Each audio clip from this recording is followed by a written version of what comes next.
वही जो छोटा सा जिसने सुंदर वस्त्र धारण किए, अच्छे से सजा हुआ। देवी नाम नहीं पूछा उनका, उसने इशारा किया कि मैं गूंगा हूँ।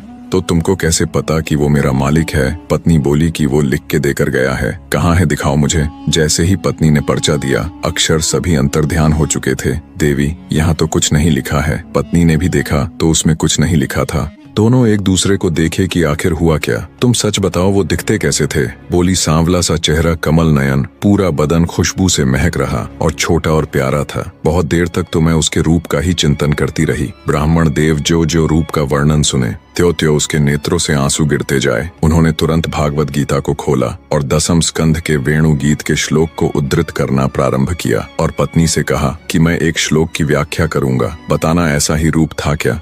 परहापीडम नटवर वपु कर्णयोः कर्णिकारं बिभ्रद्वास कणक कपिशम वैजयंतीं च मालां रणध्रान वेणोरधर सुधया पूरयण गोप वृंदय वृंदारण्यम स्वपदरमणम प्राविशद गीत कीर्ति।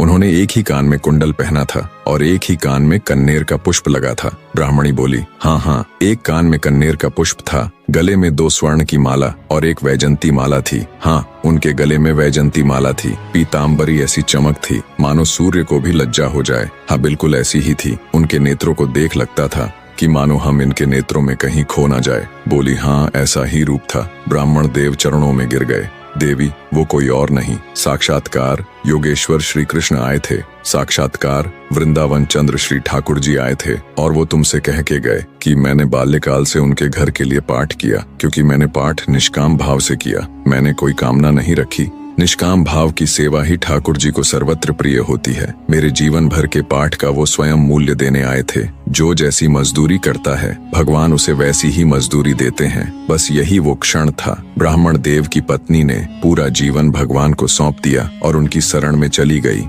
भागवत कोई ग्रंथ नहीं है, कोई किताब नहीं है, कोई पोथी नहीं है और ना ही कोई अतिशयुक्ति है। हमें पुराण से ऊंचा कोई शब्द नहीं मिला। भागवत कथा भगवान श्री कृष्ण है। आपको शायद श्री कृष्ण की मूर्ति में वो भाव ना दिखे, लेकिन भागवत जी में आपको भाव दिख जाएगा, क्योंकि उसमें हर शब्द श्री कृष्ण ही है। ये कथा आपको प्रिय लगी हो तो एक बार सच्चे मन से भागवत महापुराण की जय जरूर लिखना और ऐसी ही भगवान श्री कृष्ण की लीलाएं सुनने के लिए चैनल को सब्सक्राइब करना ना भूले। धन्यवाद।